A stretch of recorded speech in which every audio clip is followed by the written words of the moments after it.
sweet, she's salty, she's smart and craves chocolate every day.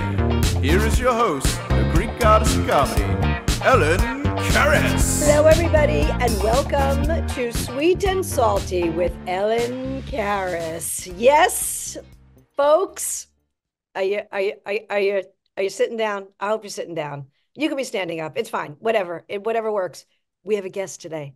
Yes, it is not going to be just me rambling on about what's been going on in my life and what's happening in the news and all this stuff and so much of what we can't control. We have a guest, and let me tell you something. It's been a while since we've had a guest. And, you know, I used to be an accountant, so I use accounting terms. I've accrued, I like that word accrued, a great guest, which means I've saved it up for a really good one. So hopefully this is going to be the start to more guests coming on. And as I promised, I'm very, very excited. So it is May 15th, 2024, middle of May. It's just flying by.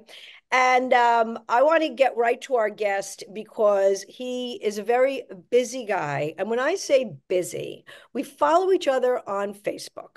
We have never had a conversation other than 2 seconds ago when we both got on and we got to talk for 5 minutes. But I feel like I know him because he is, well, first of all, let me just say, it's such an impressive long resume of accomplishments. Voiceover, actor, producer. He's a co-author. He's been involved in the music business, a talent booker, friends with Stevie Van Zandt, producer of Joe Franklin's show. Joe Franklin is a legend in comedy and the talk show genre. Very close to Pat Cooper. We were just talking about this. We're going to talk about that some more, where he co-authored a book with the legend Pat Cooper. And what I love about this man is that I live vicariously. He doesn't know this. I live vicariously through him because I go to his page and see what he did the night before as I'm sitting at home rotting from the inside. As we know, we don't have any more fun around in our house anymore. Everything is work, work, work. It's like a mill. And but this man has appeared on a place where I aspire to be forever, since I was a kid, practically. He's on page 6 a lot. Okay, so that's right, very fancy. So grab on because we are going to go for some ride. So without further ado, I can go on about all of his talents. And by the way, he just told me that he's a very positive person. So again, I don't know how he does it, but he does it. So please welcome my guest, Steve Garrin. We have, no sound effects. So it's just me applauding. So thank you. Thank you so much. Thank you for doing this out of your busy day and night, because you are out all the time. You know, I'm so flattered and honored from that introduction that I could just sit here and listen to you talk about me for an hour, and rather than me talk about myself, because I'm not great about speaking about myself. But if you see the book behind me, that's the autobiography I was fortunate enough to write with my good friend, the late great Pat Cooper. I recorded him doing the audiobook, but I only edited half of it because there was so many outtakes that it's taken years to do what I've done already. But Mel Brooks, when I gave him a copy of the book, he said, after he read it, that it's hilarious and each chapter is perfectly timed for the bathroom. So I got quote for the back cover. But no, Ellen, I've been very lucky to have. I mean, I've done a lot because I'm not a young guy. I'm 70 years old. I mean, you're very young. I mean, you still have all your hair and it's the same color. And oh well, thank you for that compliment. I think what I have is I've got some good, decent Greek skin. Greek don't creak, as we like to say. That's about it. But I'm no, as a matter of fact, I want to thank you because I put makeup on to do this because normally I wouldn't do it. I think that's why I was doing the solo editions of my radio show because it was like I don't want to get dressed up anymore. No, I like getting dressed up. I don't know. I'm in a weird rut, and it's been like that for quite a while. But you look terrific. The first thing I always ask the guests, because I don't know, but I assume, where did you grow up? I'm assuming, I'm going to say, if I had to take a guess, the Bronx or Brooklyn, but I could be completely off. I have no Well, idea. here's the thing. I was actually born in Philadelphia, and I grew up in South Jersey in a little town called Pennsauken, New Jersey. Many people have come from that. Many musicians, actually. Stan Harrison, who's played with everybody, from David Bowie to Bruce Springsteen, and Dennis de Blasio, who's played with Maynard Ferguson. I went to high school with these guys, and they're all big musicians. And the thing about being in this business, if you're fortunate enough to make it in this business, and if you really want to do it, do it, because there's nobody that's going to stop you but yourself. Talent is important, but having the right people around you, behind you, supporting you, because if you don't have that encouragement, you could get discouraged because this is a business of rejection. It really is. I mean, that's why I decided to become a producer. I was tired of auditioning. I said, if I have my own studios, they'll either book me to do it in my studio or they'll book my studio to do it. So I couldn't lose at that point. But no, there's no business like show business. Okay, I had no idea you were from South Jersey. Is that near Cherry Hill? Is that in that? Definitely. We actually played their football team, Pennsauken against Cherry Hill. And there was a very famous studio in Philadelphia called Sigma Sound Studios. I don't know if you've heard of them, but they're legendary. And I used to work there. I was sweeping. That was where I learned my trade. Joe Tarsia was my mentor. He just passed away about a year ago. As a matter of fact, they had him in memoriam on the Grammys because he was the architect of the sound of Philadelphia with Gamble and Huff. Which you've heard all their music, the Teddy Pendergrass, the OJs, the Spinners, Harold Melvin and the Blue Notes. Oh my, just wonderful music.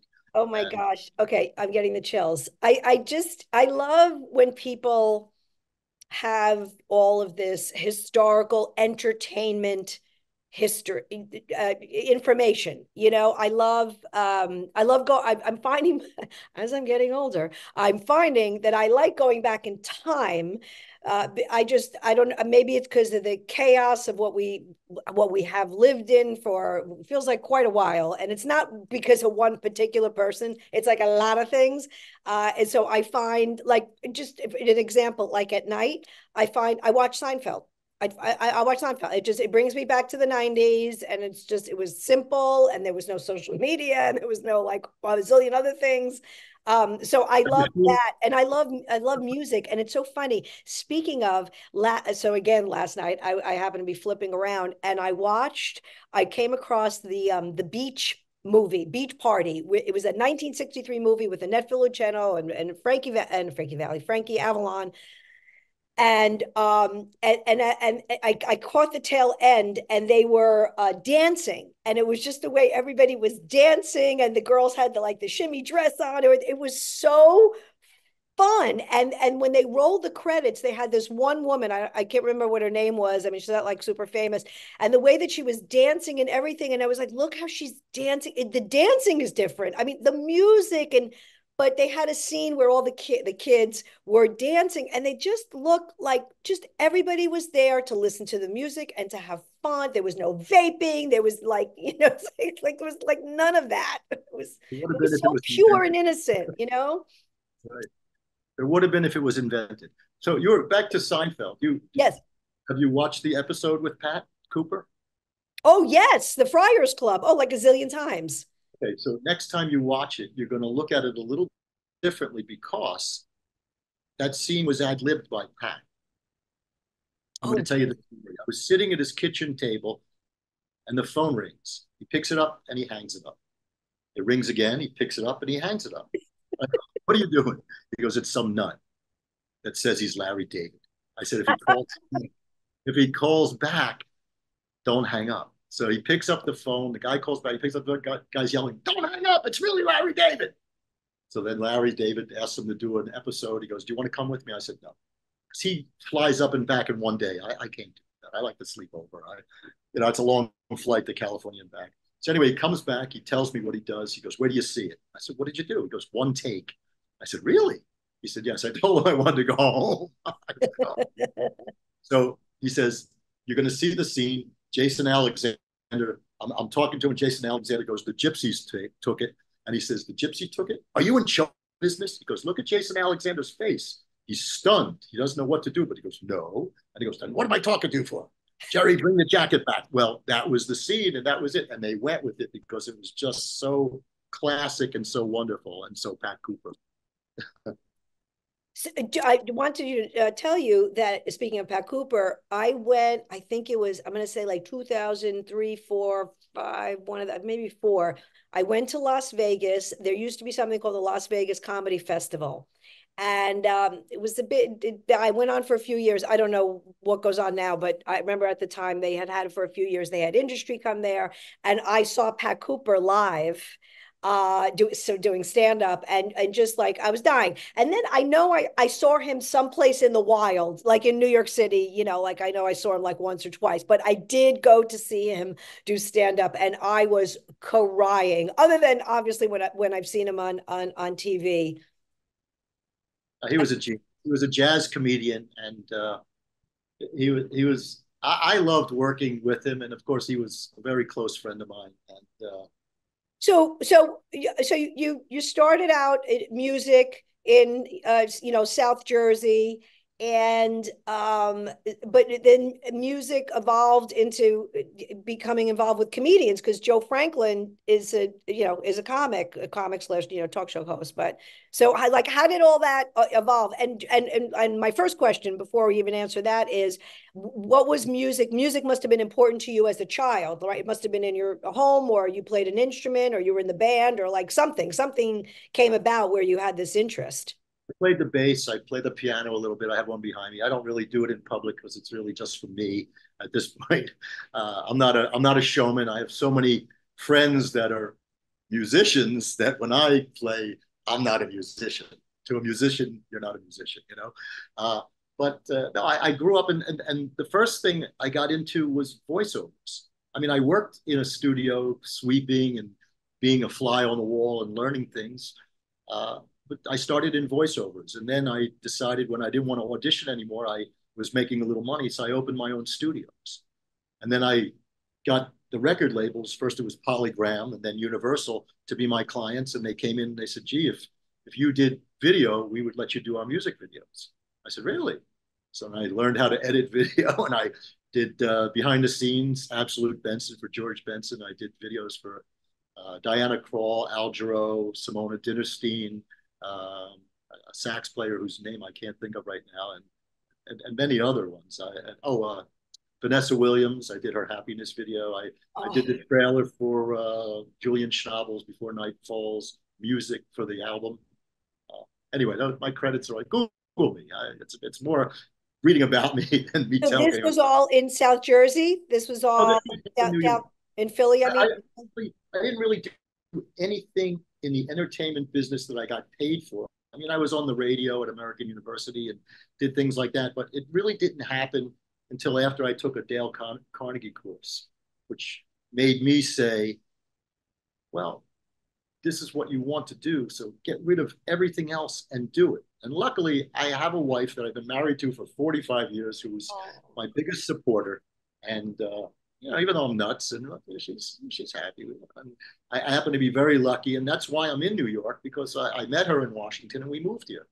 We lived in Washington for a while and then moved to New York. And it all started then. I started selling pots and pans for a company in Fort Wayne, Indiana. And then I met Joe Franklin in 91 because I was doing a jingle workshop and a voiceover workshop and went on his show. And as I was leaving, I handed him my business card and I said, "Anytime you need a studio, day or night, no charge." Well, those two words endeared me to Joe for his entire career, no charge. And I had a great career working with and for Joe. was able to record Carol Channing doing her autobiography and became friends with her and communicated with her up until, a week before she passed away. I'm on her Wikipedia page, actually, because she what was she met her high school sweetheart again after she was in my studios, and they got married. What was she like? Because she was really a character, but what was she like in real life? A sweetheart. It's funny because when she was recording, the first day she came in, her publisher and she didn't get along, Simon and Schuster. And we recorded the first day. And then the second day, we came in and I said, "Are we waiting for the people from your publisher?" She goes, "No, I fired them, and this is my book now, the audio book, and the other book is mine. They have a certain amount of rights. I don't know. But I'm going to hire you to direct me in the book." And I said, "You see this part of your body?" I said, "The whole body has the knowledge you have in that much of your little finger." She said, "Yes, but yesterday you had me do Ethel Merman. You had me do George Burns. They were just having me read the book." Unfortunately, it never came out to the public. I have a copy, and I think a few of her friends were mailed copies. She had them packaged and printed with a beautiful picture of herself on it. But it was a great experience. I had her in my studios for 6 days. She didn't like birthday cake, and it was her 82nd birthday when she was in there. So Petrosian was right down the street from my studio. And I called him up and I ordered a whole container of fresh whipped cream with a spoon. We gave it to her with a candle in it, and she ate the whole thing of whipped cream because she loved. She used to take a hanger and put it between the layers of the cake and pull out the whipped cream to eat it. She would tell us. I think that's in her book. That's interesting. Yeah, yeah. And did she for live? 3 days? For 3 days, she sat in her underwear because she felt more comfortable reading. I never saw a skinnier person in brow panties. And BMG came in when they found out she was there, and they recorded the interview for the 50th anniversary of Hello Dolly, which I have a credit on that CD because I recorded her and edited her doing that. She lived till she was like 99. Is that I think she was like 96. correct? Yeah, I did. I just remember her living a long time, but she was again, show business, very, very different then. Obviously, it was 3 channels, and she was on a lot of the variety shows.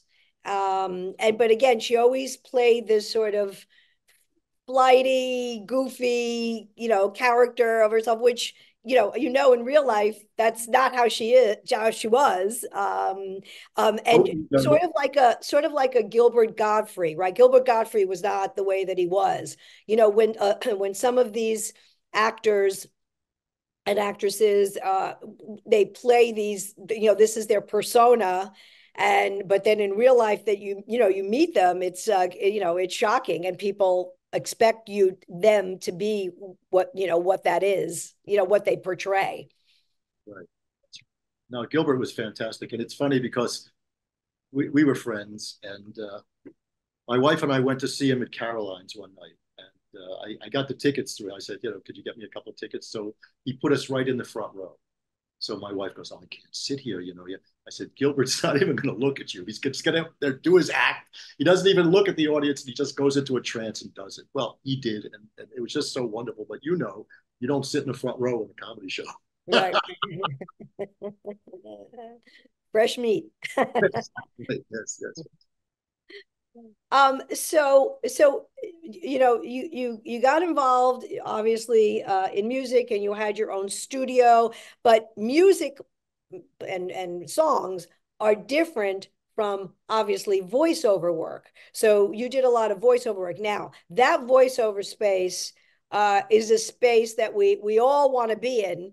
But for the most part, most of us don't even know how to go about it, other than obviously, to take a class, make a reel. But I find that is another talent that, it seems easy, right? You're going to just read some copy or whatever. It's like, no, not even close. And voiceover people also most of them can do different voices. So it's just such a genre, but it's its own. I feel like it's a smaller group of people that do that versus acting. Well, here's the thing: voiceovers. A lot of actors do voiceovers because it's anonymous and it's good money. By the way, I do private coaching. Go to my Facebook page and message me if you're interested. I do Skype coaching. I coach people all over the country. A lot of people blame their careers on me, which is wonderful. I like that. I love to hear my students on the air. It makes me feel wonderful. But no, voiceovers. By the way, I've recorded hundreds of audiobooks with every named celebrity that you can imagine. I was fortunate enough to be able to do that and learn how to edit them and the timing and the rhythm. And I worked with the best directors. Ira Serker, he was a wonderful director. He was a soap director of Another World, and then he got into the audiobook field. And for some reason, he liked my studios and the way my microphone sounded. And he became my client, and I exclusively recorded all of the Dover audiobooks, which I don't even know if they're around anymore. I don't think so. So if someone said to you, and I know you do private consults, so I don't want to, make you answer things for free, obviously. Happy to help people, But if somebody wanted to get into the audio book voiceover business, like how would somebody go about it? I mean, obviously you need representation, but prior to that. Well, today you could go to acx.com, which is Amazon, and you could register to read audiobooks. If you know how to edit, you could produce and read them for somebody, and you could either get paid by royalty share or they pay you by the finished hour. So you could do that. That's acx.com. That's actually Amazon that does that. So that's legitimate. It's reputable. The best thing to do is to just read out loud every day. Read the newspaper, read a magazine, read things that are meant to be read and not said, because it's like wearing weights on your feet when you're running, training for a race, and it's a wonderful thing. There's I did so many voiceovers. I mean, you're anonymous. It's great. You can walk down the street and nobody will recognize you. Oh, that's the least of it. I just find I never wanted to be famous. I like to be known by the people in the business that I work with, and I think I am, and I'm very happy and proud of that. I think I agree with you in sense of if you're in it to be famous, and again, getting to where we are now, it's very different than I got into comedy in like 2000. It's been about 20 years or so, give or take. And I had a whole nother career prior. I was an accountant. That's like just a long, boring story. But it's so different because now it is about being famous, right? TikTok and social media and all this other kind of stuff. And I still, even though I've lived through the evolution, to me, I am still about the work and making money and not about any fame. It's making a good live, not just making money, but like making a living that you can sustain yourself. And as an entertainer, it is good to have your hand in different pockets. And obviously, like you said, actors do a lot of voiceovers, comedians do a lot of like commercials and stuff. My biggest challenge in my life is getting representation. I just found that to this day, like the hardest thing. Like everything that you see me do, I book myself, and it's not easy. So that's so that's sort of another thing. But voiceover is I know somebody. I had her on my podcast too, and she's been doing audiobooks for a really, really, really long time. And it supplements her income, and then she gets to write plays and, put them on. And sometimes you do these things for because they earn you a good living, so you can work on the other projects that might not be as profitable. So, but Pat Cooper never had an agent. He, at the beginning of really, his career, he did, but then after a while, he didn't. I think after he fired Bernie Brillstein, which was the biggest mistake in his career, which he admits in the book that we've written together, he didn't have anybody representing him. And anytime someone would call him for a job, since I was his assistant, he would give them to me, and I would make the arrangements and book it. oh, So he did it all himself. He was self-contained. wow, that's really interesting. And so let's talk about Joe Franklin. So I saw him at his restaurant once. He had the room on like 45th and 8th or something. He had the back room where it was comedy. I went there like a few times. I don't know. I just feel like some of these rooms that were like just so fun and they just had a different energy. They don't exist anymore. Maybe they're in Williamsburg, Brooklyn. I don't know. I don't go there, but I remember that. I remember him coming in, and then of course he had his TV show on WOR, right on Channel 9. He had the radio show. So talk about him a little bit. Joe and I got an opportunity to open up a restaurant with Dennis Reese, who owned many restaurants over the years through his family. They were legends in the restaurant business. I don't believe they own any more restaurants. And so we had a restaurant at 45th and 8th, and we used to do live broadcasts from a broadcast booth in the middle of the restaurant. And then we opened up a comedy club in the back room. And the only way you got up on stage is if you sent us something that made us laugh. We didn't care your politics. We didn't care this. We didn't care who you were. If you were funny, you got up on the stage. And Joe would watch the tape and they would send it to me. He goes, "What do you think of this person, this guy, this gal?" And I'd say, "Oh, they're funny." Or I'd say, "You know what? They have a potential. Let's let them." There were a couple people that we used to call room clearers, that what we would do is put them up towards the end. So they wouldn't clear the house before the show was over. But, you know, you wanted to give everybody an opportunity. I mean, that was Joe's philosophy. And I kind of went along with it because, you know, I wouldn't be in this business if somebody didn't give me a chance.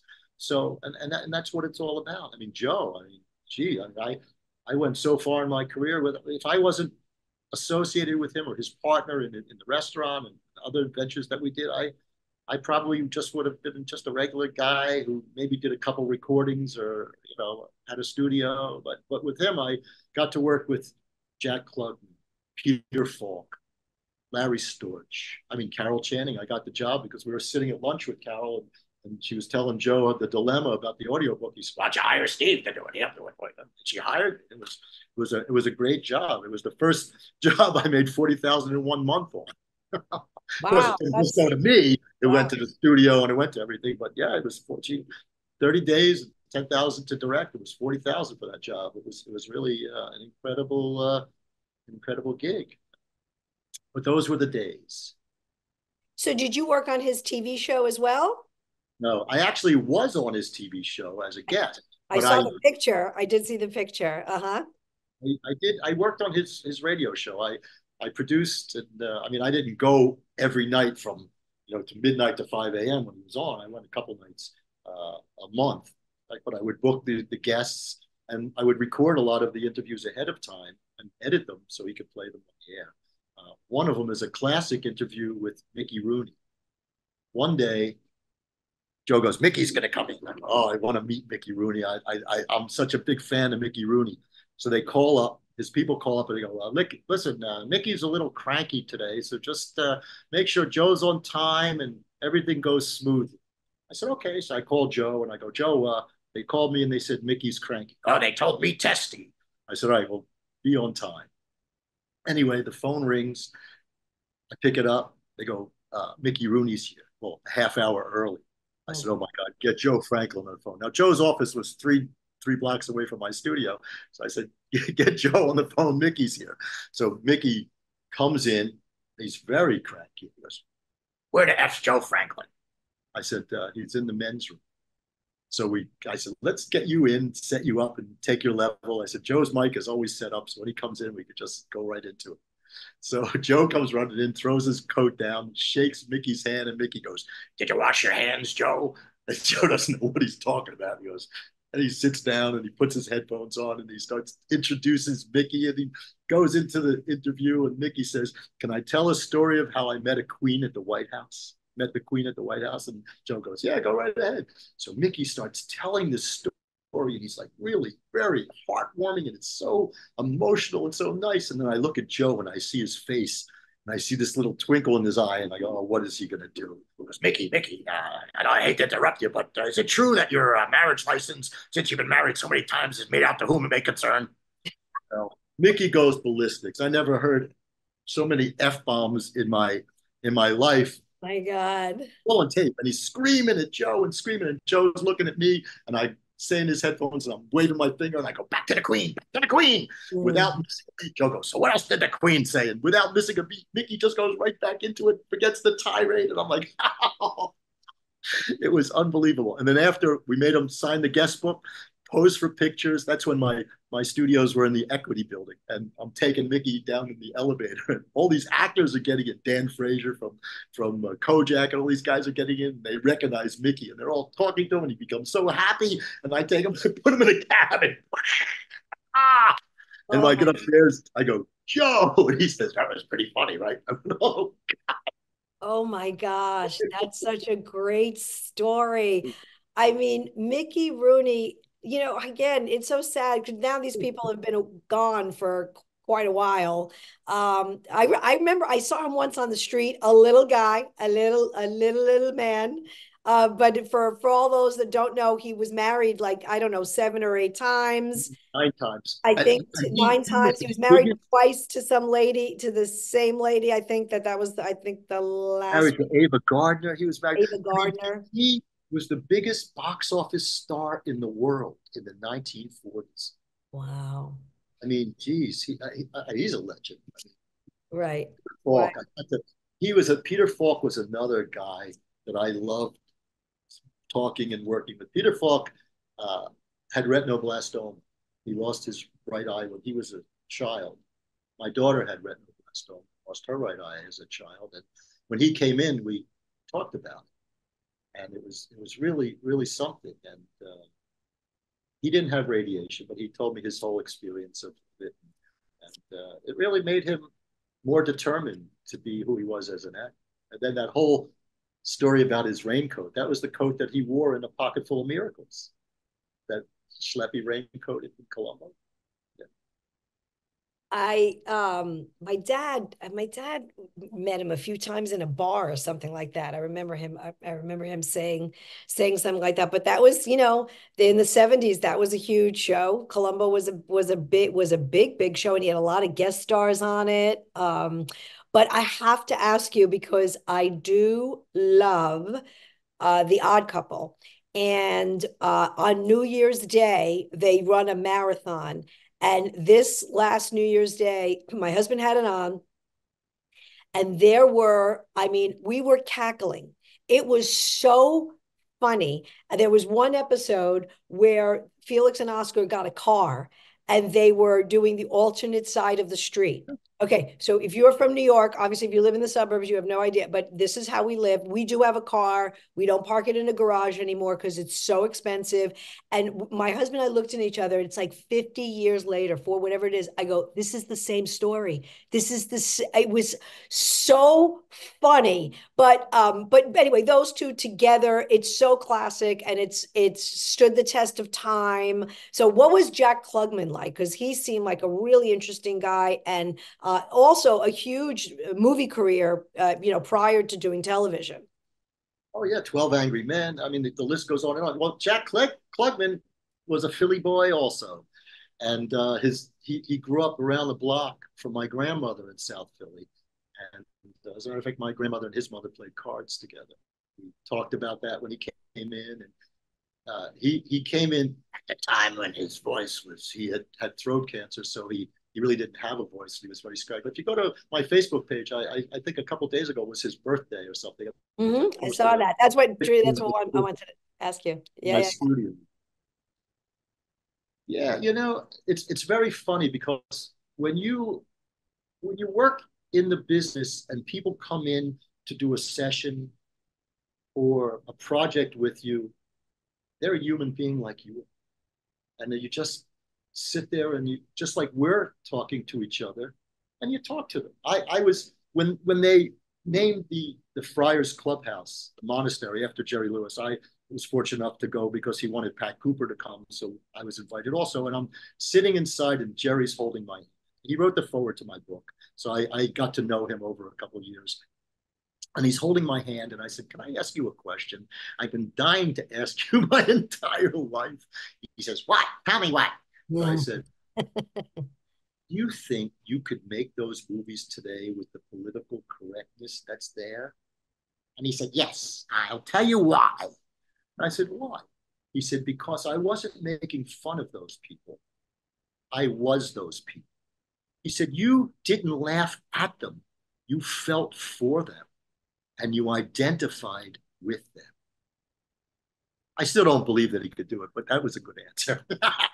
Well, that's a whole nother discussion as to what you can do and what you can't do and say. Although I gotta tell you, I get very I feel like there's mixed signals, right? Because on one hand, there's all these things. If you go back to shows from the 70s or 80s, or even some stuff, Seinfeld even talked about it. About I don't know if we could do what we said we can do back then. And I'll just give you a really quick example because I was watching it the other night.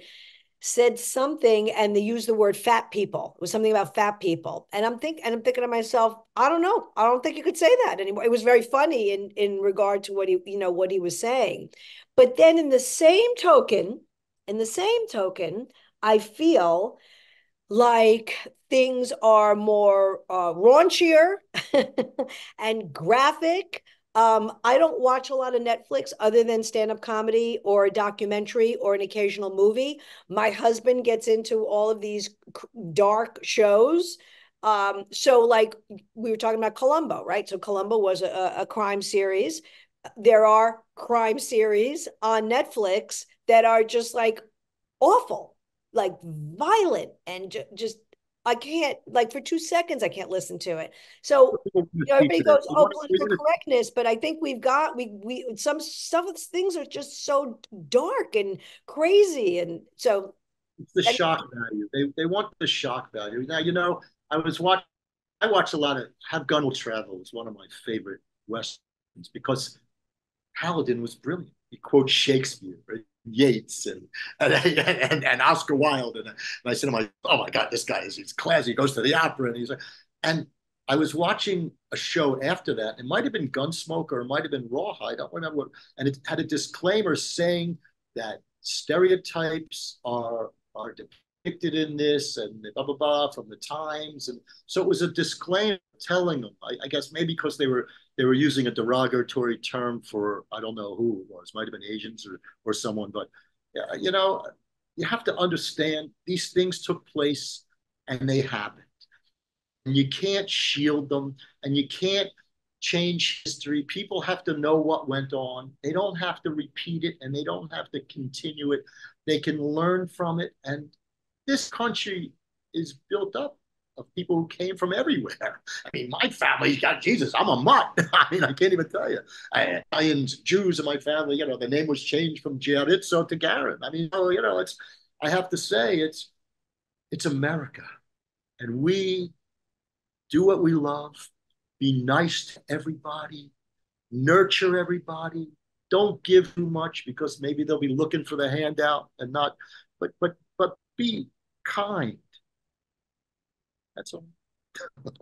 okay, so we need to get you on the motivational speaker circuit, and in the positivity and be nice to everybody. Maybe you can run for office and teach some of these people a lesson, okay, on social graces and what we should be doing versus what we are doing now. So look, you've got so many stories, and let me tell you this right now. I'm working with if anybody's yes. interested in art, I'm working with a gallery called Park West Gallery, which is the largest art gallery, second to the Gagosian galleries in the world. They're at 411 West Broadway in Soho. And my good friend Mark Kostabi is one of their artists, and he sells tons and tons of paintings down there. And as a matter of fact, that's a lot of the parties I go to are from Mark and from the gallery. That's why you see me out with all these wonderful things. As a matter of fact, the other night, Mark had a party after the gallery party, and anyone who was at the gallery got to come back, and they had the guitarist John Harrington from Steely Dan was playing, and Kostabi was on his Steinway grand piano, and Vernon Reed was there from Living Color, and all these great musicians come in. Tommy Campbell, who was he plays with Diana Ross, and all these great people, and so like I said, I'm fortunate to be able to fall into this crowd because I have no ego. You spilled something, I'll wipe it up for you. You need a drink, I'll get it for you. And by the way, that's a good thing about New York. You're never bored. You can go out, and you do every night of the week, or you can stay home and decay like I've been doing. But and you've been on Page Six, and you've been in Cindy Adams, so you have no idea how impressed that I am about that. Well, more importantly than that, and not to knock the Post, a few years, about 10 years ago, I was written up in the New York Times. Did you read that article? I did not. I I had did to read it not. because they called me up and they said, we'd like to do an article on you. And I said, am I being indicted for something? They laughed and they said, no. I said, I don't want to be famous. Write about the people I work with. And they said, we want to write about you because of the people you work with. That article was great, and it got me offers for reality TV shows, which I'm not the guy that's on the TV. I would produce the show, but I don't want to be. Right, right, right, But, right. but the Times was great. But I do like the New York Post. I'm happy that they do that. As a matter of fact, there was a party for WABC Radio. Did you go to that? Their 75th anniversary or something? So I did not. I probably should have. I know some people there. So, there's the whole Greek, there's the Greek community. So I do know John Katsamatidis.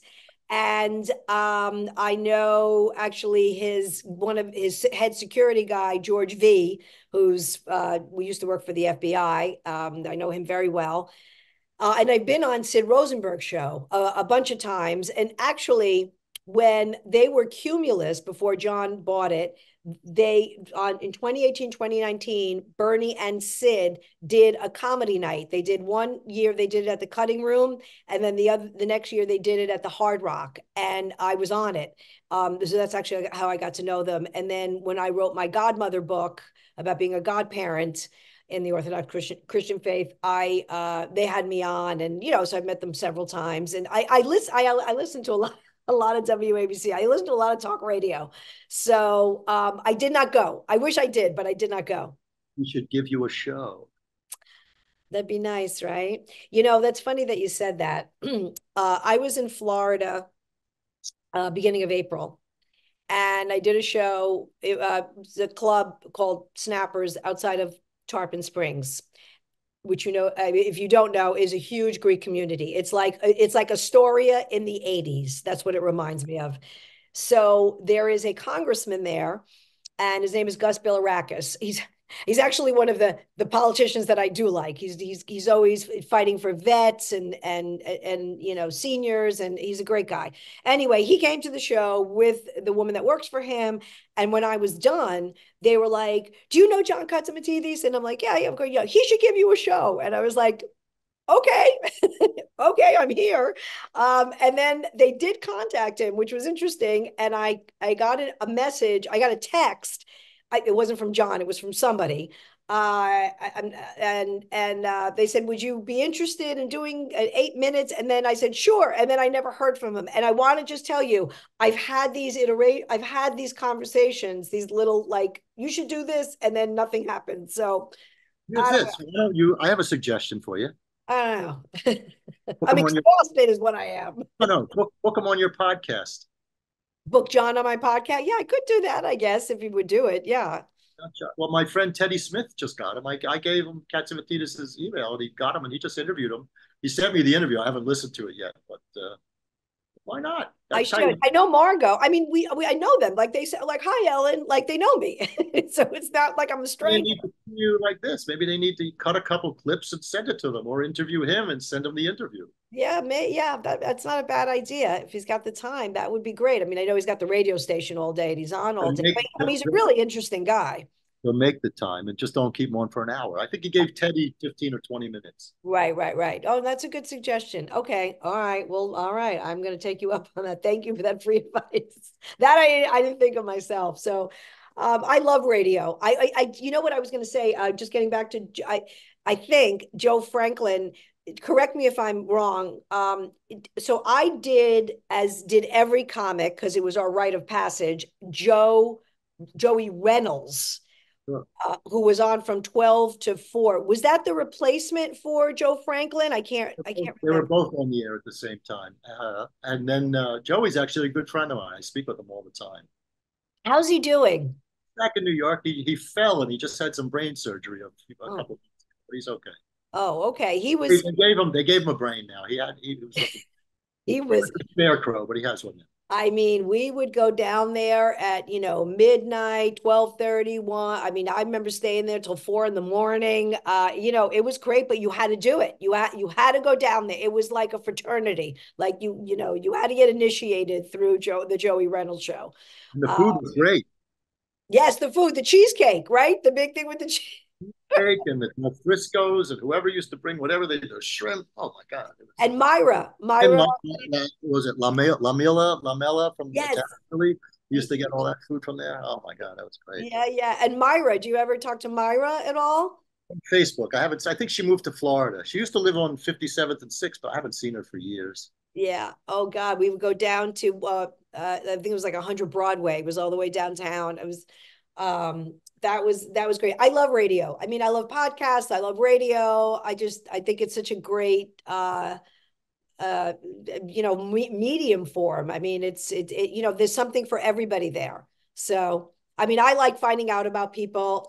This has been amazing. I cannot thank you enough. You are like a super busy guy. So anything that you want to promote, that your artist. So tell us, you're obviously doing voiceover coaching, and producing, and anything that anybody needs. So do you have a studio? Do you have like a studio that you rent that you go to work at?